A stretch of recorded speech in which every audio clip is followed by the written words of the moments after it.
There is a subtle, almost imperceptible shift that occurs when you stop being available. It's not loud, it's not immediate, but it's undeniable. People around you begin to react differently, not because you've changed, but because your absence forces them to confront their own desires and expectations. When you are always available, you become a predictable figure, someone others can rely on for validation, for comfort, for reassurance. But the moment you choose to withdraw, something powerful happens. The world around you shifts. But before we dive deeper into the video, I ask you to perform 3 simple things. Hit that like button and subscribe to help us reach 1,000 subscribers, and comment one thing that you are grateful for today. Thank you for your support, and let's get back to the video. Carl Jung, in his vast exploration of the human psyche, understood that the ego thrives on predictability and control. When we make ourselves endlessly available, emotionally, psychologically, and physically, we tie ourselves to a series of expectations. We become a tool for others, a resource to be accessed at will. But this constant availability is a form of self-abandonment, a submission to the external demands of others, rather than a choice to exist on your own terms. Jung's work emphasized the importance of individuation, the process by which we become whole, authentic beings, separate from the projections of others. When you stop being constantly available, you begin to separate yourself from the persona that you have created to meet the needs of others. The persona is the mask we wear to be accepted, loved, and validated by the outside world. But it is not truly us. It is a construct that keeps us tethered to external expectations. When you withdraw, you break the grip that the world has over you. People around you become unsettled. The mask they've projected onto you begins to crack, and they must confront the truth. They never really knew you. They only knew the version of you that was molded by their needs, their desires, their projections. Jung's concept of the shadow is key here. The shadow consists of the parts of ourselves that we hide, deny, or repress. Those traits and impulses that don't fit the persona we present to the world. When you stop reacting, when you stop being available to fulfill everyone else's needs, you expose the shadow, not only to yourself but to others. This act of withdrawal invites a confrontation with what lies beneath the surface. And that confrontation is uncomfortable, not because it reveals something bad or wrong, but because it reveals something authentic, something that no longer fits the mold that others have created for you. People who once relied on you may feel rejected, abandoned, or even betrayed. But this reaction is not a reflection of you. It's a reflection of their dependency on you, a dependency that you have unwittingly fed for so long. By not responding immediately, by not being available at their beck and call, you force them to confront their own needs. They have to face the fact that you are not their emotional crutch, their source of comfort, or their problem solver. And this discomfort is revealing. It is revealing because when you are always available, you become a convenient mirror for others. They project their feelings, their insecurities, their desires onto you. You become the object of their emotional needs, the one they turn to for validation and security. But when you step back, when you stop reacting in the way they expect, you shatter the illusion they've created about you. Now they must see you for who you truly are, not as an extension of their needs. This dynamic is often rooted in the concept of psychic energy, a term Jung used to describe the flow of emotional and mental energy within the human psyche. The more you are available, the more of your psychic energy you give away, often without realizing it. Every emotional reaction you have, every effort to please, every forced yes, drains you of your energy. It leaves you feeling exhausted, frustrated, and empty. And yet, because you have been conditioned to believe that your worth lies in being available, you continue to give, even when it is draining you. But what happens when you withdraw? When you stop feeding the emotional demands of others, you reclaim your energy. You take back what is rightfully yours. And in doing so, you regain your sense of self. Jung's concept of individuation requires this process of separation from the external world and from the demands of others. To become whole, You must learn to choose yourself, to honor your own needs and boundaries. This act of withdrawal is not selfish in the way it is often portrayed. It is an act of self-preservation. It is about recognizing that you are not here to serve the emotional needs of others at the cost of your own well-being. When you stop being available, you stop feeding the cycle of dependency. The people who once relied on you will have to find their own way, and in doing so, they may come to see the truth, that they never truly needed you in the way they thought they did. But here's the crucial part. When you stop being available, you may feel guilt. The guilt of not meeting others' expectations, the guilt of choosing yourself over their needs. This guilt is the ego's last defense against losing control. The ego thrives on predictability, on knowing how others will react. But by choosing silence, by choosing to step back, you are breaking free from that control. You are no longer just reacting to external stimuli. You are becoming the creator of your own experience, not a puppet to the needs of others. Jung's work offers a powerful insight here. We can only truly be ourselves when we stop reacting to the world. When we stop being available to everyone, we create the space to reconnect with who we truly are, beyond the roles we've played, beyond the expectations we've met. And in that space, we find our true power. So ask yourself, how much of your energy have you been giving away without even realizing it? How much of yourself have you been sacrificing to maintain peace, to keep others happy, to avoid conflict? And in doing so, how much of your true self have you lost in the process? The act of withdrawing is not a retreat into isolation. It is a return to wholeness, a step toward authenticity. It is in that space of withdrawal that you will find your true self, the one that exists beyond the roles, beyond the personas, beyond the projections of others. When you stop being available, everything changes, not just for those around you, but for you. And when you reclaim your energy, you begin to live life on your own terms. The journey into choosing yourself, into recognizing the power of withdrawal, is not without its challenges. One of the hardest realities to confront is the way others will react when you stop being available. The moment you begin to assert your boundaries, to prioritize your own well-being, you create a shift in the dynamic. Those who once relied on you, those who took you for granted, will no longer know what to do with themselves. You've disrupted their expectations, and now they are forced to confront their own emotional needs, their own dependence, and their own patterns. This discomfort they feel is not your responsibility, yet the mind often feels guilty. We're taught from an early age to be selfless, to say yes, even when we want to say no. But this kind of automatic response to the needs of others is rooted in what Jung called the persona, the mask we wear to gain approval, recognition, and to avoid rejection. The persona is not truly who we are.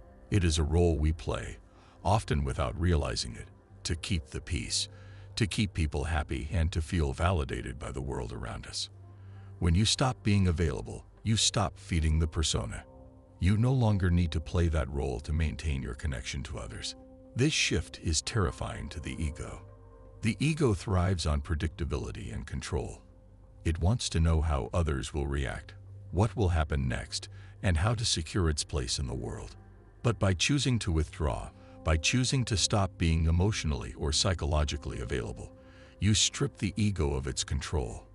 You make yourself less predictable, and in doing so, you stop being a puppet to the demands of others. In Jungian terms, this withdrawal is not a rejection of the world, but a step toward individuation. Individuation is the process of becoming whole, of integrating the fragmented parts of ourselves that we have hidden or denied. The more you withdraw from the world's expectations, the more you reconnect with your authentic self. This process requires courage, because the ego resists the change.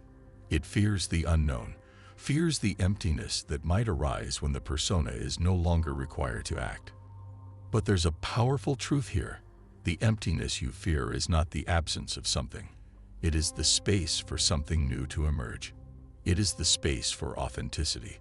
The silence that you create by choosing to withdraw becomes fertile ground for growth, for self-discovery, and for the emergence of your true power. You see, the longer we make ourselves available to the world, the more we lose ourselves in the process. The more we give, the more we expect others to give back, and the more disappointed we become when they don't. We sacrifice pieces of ourselves in the name of relationships, in the name of obligation, and before we know it, we are left with an identity formed entirely by the demands of others. The act of withdrawal is the first step toward returning to your true self, the self that does not need validation, the self that does not need to be constantly available in order to be valued. In this space of withdrawal, you will begin to see clearly the manipulations that have been taking place, often without your awareness. People who have relied on you to fulfill their emotional needs, their expectations, will react to your absence. They will project their frustrations, their disappointments, and their judgments onto you. But this reaction is not about you. It is about their own dependency, their own unconscious needs that you no longer fulfill. Their discomfort reveals how much they have been using you, often without realizing it, to soothe their own insecurities or to maintain their emotional stability. But here's the key. When you withdraw, you do not withdraw from people out of hatred or spite. You withdraw because you are reclaiming your energy, your emotional space, and your autonomy. You are no longer willing to give yourself away to maintain a dynamic that drains you.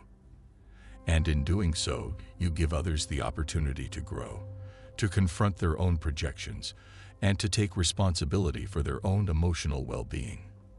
This is one of the most important lessons of Jung's work. You are not responsible for the emotional states of others. You are not obligated to be available simply because others expect you to be. The more you learn to manage your own emotional energy, the more you set the stage for your own transformation. You begin to realize that you do not need to sacrifice your peace for the sake of others' comfort. You do not need to be a constant source of validation, attention, or comfort for those who cannot give it back to you. As you start to guard your energy, you begin to understand a fundamental truth that Jung emphasized. True power comes not from reacting, but from choosing when and how to act. This is the essence of individuation, taking ownership of your own energy and learning how to navigate the world without being at the mercy of external demands. By choosing when to respond, when to engage, and when to step back, you reclaim your power and break free from the unconscious cycles that have kept you trapped in patterns of emotional manipulation and dependency. The more you observe your own emotional reactions, the more you can begin to disconnect from the patterns that drain you. You stop reacting impulsively. You stop responding to every provocation, every emotional trigger, every request that does not serve you. Instead, you begin to choose your responses based on what aligns with your true self. This doesn't mean becoming cold or indifferent. It means becoming selective, choosing where to direct your energy and where to withhold it. This is where the true power of silence becomes evident. The silence that comes from withdrawal is not a void. It is a powerful, conscious choice to no longer be bound by external expectations. It is the moment when you no longer feed the projections of others, when you no longer allow them to define you, to shape you into something you are not. And in that silence, in that space of withdrawal, you will find your true strength. The strength that does not rely on external validation, the strength that comes from knowing you are enough as you are, without needing to prove it to anyone. This is the power of silence, a silence that speaks louder than words, a silence that commands respect, a silence that gives you the freedom to be who you truly are. In the absence of constant availability, something unexpected begins to emerge, a sense of clarity. It's a clarity that comes when you stop being pulled in 1,000 directions, when the emotional noise of the world no longer dominates your every thought and decision. By choosing to step back, you gain perspective on your life, your relationships, and the way you've been living. And what becomes painfully obvious is just how much of your energy has been spent on maintaining the illusion of being indispensable to others. But here's the paradox. The more available you are, the less valuable you become. This is a hard truth to swallow. When you are constantly available, people begin to take you for granted. They assume that you will always be there to fulfill their needs, to provide validation, or to offer comfort. But in reality, by being overly available, you strip yourself of the very value you wish to preserve. What is always there is never fully appreciated. What is constantly at hand becomes the emotional safety net for others. But it's not a reflection of your worth. It's simply a reflection of their need to use you. Carl Jung's insights into the persona offer a powerful explanation of this. The persona is the mask we wear, the version of ourselves that we show to the world to be accepted, loved, and validated. But this mask is not who we truly are. It is a role we play to meet the expectations of others. The more we feed into the persona, the more we lose touch with our authentic self, the part of us that exists beyond the need for external approval. And as we get caught in this cycle, we become disconnected from our true power, and the world continues to demand more from us, often without us realizing it. The moment you stop being available, you begin to separate yourself from the mask you've been wearing. You no longer allow others to project their needs and expectations onto you. You stop being a tool, a resource, a convenient emotional outlet for others. And in doing so, you force them to confront their own needs, their own vulnerabilities, and their own dependencies. You make them look inward instead of outward, and this is something many people are not prepared to face. But it's not just the people around you who will react. You too will experience a shift. The moment you stop being available, you will begin to feel the space that you have created. It may feel uncomfortable at first, even unsettling. You might question whether you are doing the right thing, whether you are being selfish, whether the silence you've created is a form of rejection. But in reality, it is an act of self-preservation. It is the act of choosing yourself, of reclaiming your energy, and of creating the space to reconnect with your authentic self. This is where the power of psychic energy comes into play. Jung described the human psyche as an energy system, a system that constantly needs balance and protection. Every thought, every emotion, and every action consumes a certain amount of psychic energy. And when we give too much of our energy away to others, when we constantly react to their emotional needs, we drain ourselves. We become emotionally depleted, unable to sustain our own energy or focus on our own well-being. But when you withdraw and become selective with where you direct your energy, you restore the balance. You no longer squander your precious psychic energy on situations, people, or dynamics that do not serve you. Instead, you start to invest that energy back into yourself, into your own growth, into your own authenticity. You are no longer a reactor, but a creator of your reality. You are no longer controlled by external demands, but you are sovereign over your own emotional state. And this shift in energy is not just about personal growth, it is a powerful form of self-respect.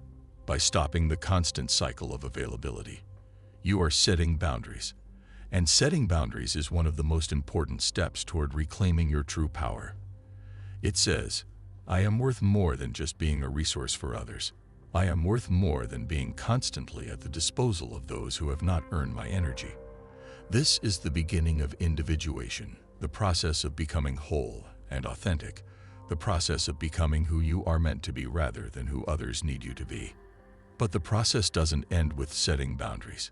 It continues as you begin to reconnect with yourself. You'll find that, in the silence and in the withdrawal, there is a space to rediscover what is truly important to you. You'll find a sense of clarity about who you are without the constant pressure to conform to others' needs. This process is not easy. It takes time, patience, and a willingness to sit with the discomfort of silence. But in that silence, you will uncover something powerful, the truth of who you really are, free from the projections of others. And here's the truth that few are willing to confront. Not everyone will understand this shift. Some people will see your withdrawal as rejection. Others will accuse you of being distant, cold, or selfish. But this is not about them. It is about you.